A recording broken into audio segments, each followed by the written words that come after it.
everybody, welcome to Tucktuk's Trinkets and Terrain. My name's David, and for this week's video I turned some of this electronics packaging material into a bunch of these modular sort of cliff faces to add some verticality to my Dungeons & Dragons games.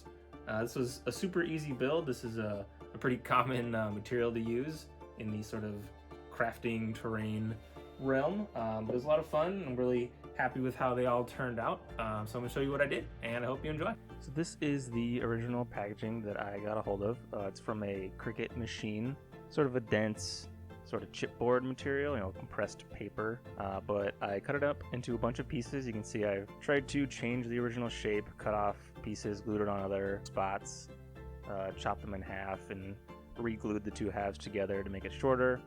But I was left with a bunch of gaps and holes, and so I just grabbed a bunch of scrapped XPS foam and just started to fill these in just sort of haphazardly, mostly just to make everything rigid, as well as fill in all those holes that I created when I cut everything up.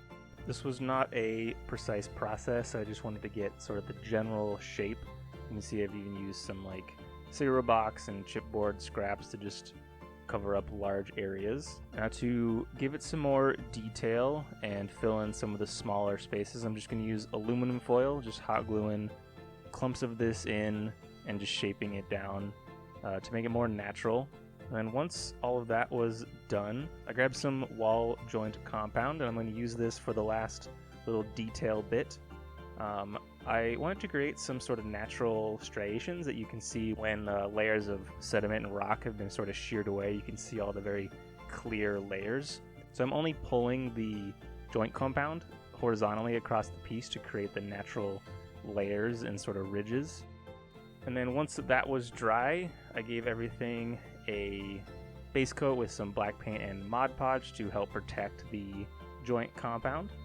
But while I'm doing that, just want to remind you to please subscribe for future videos. I post crafting videos every other Friday. Hit the like button if you are enjoying the video, and leave a comment with a suggestion or maybe a future project that you'd like to see me try and tackle. Anything you do really helps the channel out, and I do appreciate it. Once my base coat was dry, I just grabbed a bunch of sort of natural colors that you can find in rocks and just started laying in some striations like I was talking about. I tried to make all of these the same on all of the pieces so they matched and were sort of one cohesive set.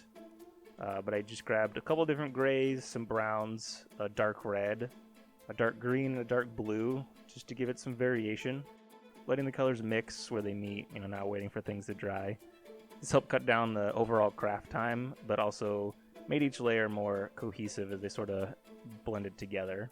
And the very tops, I painted just a dark brown. I planned on applying some static grass to the tops later down the road, and the brown was just there just in case some static grass fell off in the future.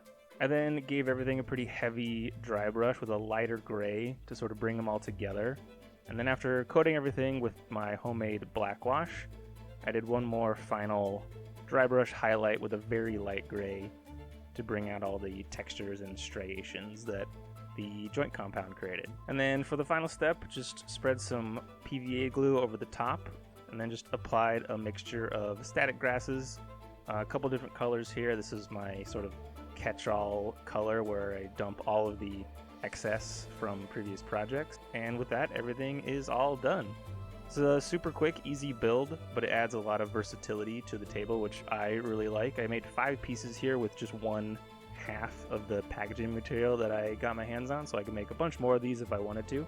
I did also make a couple bridges and ladders to go along with these. You can see here's a little setup that I put together. If you're interested, I do have an Instagram account where I post in-progress pictures as well as other things I've got going on. I do have an Etsy shop where you can pick up dungeon tiles and other terrain accessories for your games, as well as a few sort of decor and gift ideas if you're looking for some gifts for the holidays. Both of those links can be found in the description below. But more than anything, thank you so much for stopping by. We'll see you next time.